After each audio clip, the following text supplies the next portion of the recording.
मैं सुमित्रा गौतम। आज हम कक्षा 8 में सामाजिक का पाठ 2 पढ़ेंगे। उसका नाम है भूमि, मृदा, जल, प्राकृतिक वनस्पति और वन्यजीव संसाधन।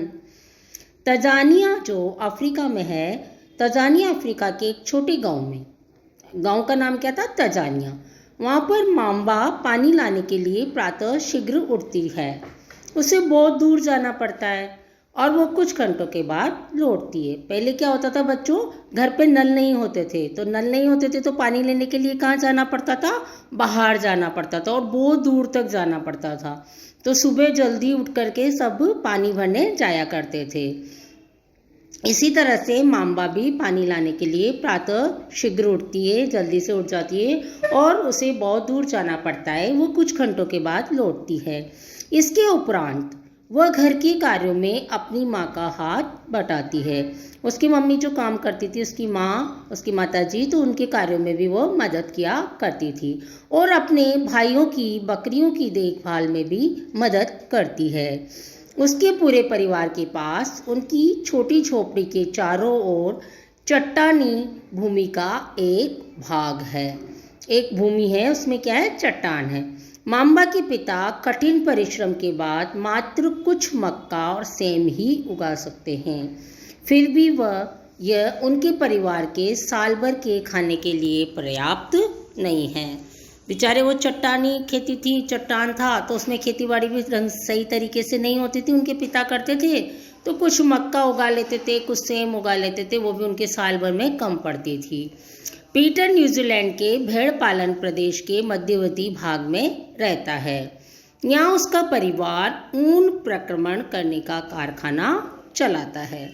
प्रतिदिन जब पीटर स्कूल से लौटता है तो वह अपने चाचा को अपनी भेड़ों की देखभाल करते हुए देखता है। उनका भेड़ों का बाड़ा कुछ दूरी पर पहाड़ियों से लगे एक विस्तृत घास के मैदान पर स्थित है। वहाँ नवीनतम प्रौद्योगिकी का उपयोग करते हुए एक वैज्ञानिक विधि से इसका प्रबंध किया जाता है। पीटर का परिवार जैविक कृषि द्वारा सब्जियां भी उगाता है। देखो बच्चों, जो विश्व की 90% जनसंख्या भूमि क्षेत्र के 30% भाग पर ही रहती है।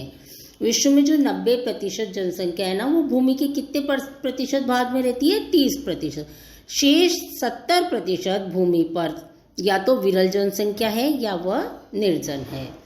माम्बा और पीटर विश्व की 2 विभिन्न स्थानों में रहते हैं। उनके जीवन व्यतीत करने में बहुत अंतर है। ये विभिन्नता भूमि की गुणवत्ता, मृदा, जल, प्राकृतिक वनस्पति, प्राणियों और प्रौद्योगिकी के उपयोग की भिन्नता के कारण है। इन स्थानों का एक दूसरे से भिन्न होने का मुख्य कारण इस प्रकार के संसाधनों की उपलब्धता है। बच्चों, अब हम आगे पढ़ेंगे भूमि। सभी महत्वपूर्ण प्राकृतिक संसाधनों में भूमि भी शामिल है। भूपृष्ठ के कुल क्षेत्रफल का लगभग 30% भाग भूमि है। जो भूपृष्ठ है ना बच्चों, उसका जो 30% भाग है वही भूमि है। यही नहीं, इस थोड़े से प्रतिशत के भी सभी भाग आवास योग्य नहीं हैं। यानी 30% जो भूमि है वो उसमें भी रहने के जो आवास के योग्य बहुत कम है। मुख्यतः भूमि और जलवायु के भिन्न भिन्न लक्षणों के कारण विश्व के विभिन्न भागों में जनसंख्या का वितरण असमान पाया जाता है। ऊबड़ खाबड़, स्थलाकृति, पर्वतों की तीव्र ढाल, जलाक्रांत, संभावित निम्न क्षेत्र, मरुस्थल क्षेत्र एवं संघन वन क्षेत्र सामान्यतः विरल अथवा निर्जन है। आपके अगर प्रश्न आ जाता है कि विरल अथवा निर्जन क्या है, तो आप लिखोगे ऊबड़ खाबड़ स्थलाकृति, पर्वतों की तीव्र ढाल, जल आक्रांत, संभावित निम्न क्षेत्र, मरुस्थल क्षेत्र, संघन वन क्षेत्र विरल एवं निर्जन है। उर्वर मैदानों और नदी घाटियों में कृषि के लिए उपयुक्त भूमि उपलब्ध है। इसलिए ये स्थान विश्व के संघन बसे क्षेत्र हैं। भूमि उपयोग। भूमि का उपयोग विभिन्न कार्यों के लिए किया जाता है। भूमि का उपयोग काय काय के लिए किया जाता है?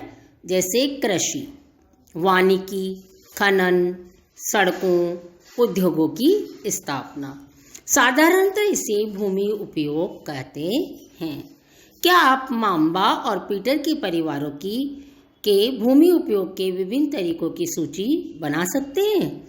भूमि का उपयोग भौतिक कारकों द्वारा निर्धारित किया जाता है, जैसे स्थल आकृति, मृदा, जलवायु, खनिज और जल की उपलब्धता।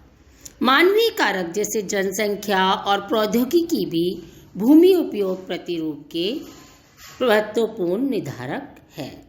स्वामित्व के आधार पर भूमि को निजी भूमि और सामुदायिक भूमि में बांटा जा सकता है। स्वामी कैसे रहेंगे? किस भूमि का स्वामी कौन रहेगा, वो बांटा जा सकता है। कैसे? जैसे निजी भूमि व्यक्तियों के स्वामित्व में होती है। जो निजी भूमि होती है, खुद की भूमि होती है, वो व्यक्तियों के स्वामित्व में होती है, यानी उसका स्वामी व्यक्ति होते हैं। जबकि सामुदायिक भूमि समुदाय के स्वामित्व में होती है। जो सामुदायिक भूमि होती है, समुदाय की होती है, समाज की होती है, वो उसके जो स्वामी होते हैं वो भी समुदाय होते हैं। सामान्य रूप से इसका उपयोग समुदाय से संबंधित व्यक्तियों के लिए किया जाता है, जैसे चारा है, फलों, नट या औषधीय बूटियों को एकत्रित करना। ये सामुदायिक भूमि में आता है। इस सामुदायिक भूमि को साझा संपत्ति संसाधन भी कहते हैं। जनसंख्या और उसकी मांग सदैव बढ़ती रहती है, लेकिन भूमि की उपलब्धता सीमित है। स्थान के अनुसार भूमि की गुणवत्ता में अंतर होता है। भूमि की गुणवत्ता में किसके आधार पर अंतर होता है? स्थान के अनुसार। लोगों ने सामुदायिक भूमि पर व्यापारिक क्षेत्र बनाने, नगरीय क्षेत्रों में घर बनाने, ग्रामीण क्षेत्रों में कृषि योग्य भूमि का विस्तार करने के लिए अनाधिकृत हस्तक्षेप करना शुरू कर दिया। आज भूमि उपयोग प्रतिरूप में व्यापक परिवर्तन हमारे समाज में सांस्कृतिक परिवर्तनों को दर्शाते हैं। वर्तमान में कृषि और निर्माण संबंधी गतिविधियों के प्रसार के कारण निम्नीकरण, भूस्खलन, मृदा अपरदन, मरुस्थलीकरण पर्यावरण के लिए प्रमुख खतरा है। देखो बच्चों, इसमें चित्र भी दिए गए हैं। अब चित्र देखने के बाद हम आगे पढ़ते हैं। भूमि उपयोग में समय के अनुसार जो परिवर्तन हुआ है ना बच्चों, उनके चित्र है ये। भूमि संसाधन का संरक्षण। बढ़ती जनसंख्या तथा इसकी बढ़ती मांगों के कारण वन भूमि और कृषि योग्य भूमि का बड़े पैमाने पर विनाश हुआ है। इससे इस प्राकृतिक संसाधन के समाप्त होने का डर पैदा हो गया है। इसलिए विनाश की वर्तमान दर को अवश्य ही रोकना चाहिए। वन रोपण, भूमि उद्धार, रासायनिक कीटनाशकों और उर्वरकों के विनियमित उपयोग तथा अतिचारण पर रोक आदि भूमि संरक्षण के लिए प्रयुक्त कुछ सामान्य तरीके हैं। मृदा। पृथ्वी के पृष्ठ पर दानेदार कणों के आवरणों की पतली परत मृदा कहलाती है। ये भूमि से निकटता से जुड़ी हुई है। मृदा काय से जुड़ी हुई है? भूमि से। स्थल रूप मृदा के प्रकार को निर्धारित करते हैं। मृदा का निर्माण चट्टानों से प्राप्त खनिजों और जैविक पदार्थ भूस्खलन को सामान्य रूप से शैल, मलबा या ढाल से गिरने वाली मिट्टी के बृहद संचलन के रूप में परिभाषित किया जाता है। ये प्राय भूकंप, बाढ़ और ज्वालामुखी के साथ घटित होते हैं। लंबे समय तक भारी वर्षा से भूस्खलन होता है। ये नदी के प्रवाह को कुछ समय के लिए अवरुद्ध कर देता है। जो भूस्खलन होता है ना, वो नदी के प्रवाह को कुछ समय के लिए अवरुद्ध कर देता है। नदी की अवरुद्धता के अचानक फूट पड़ने से निचली घाटियों के आवासों में विध्वंस आ जाता है। पहाड़ी भूभाग में भूस्खलन एक मुख्य विस्तृत से फैली प्राकृतिक आपदा है, जो प्राय जीवन और संपत्ति को आघात पहुंचाती है और चिंता का एक मुख्य विषय भी है।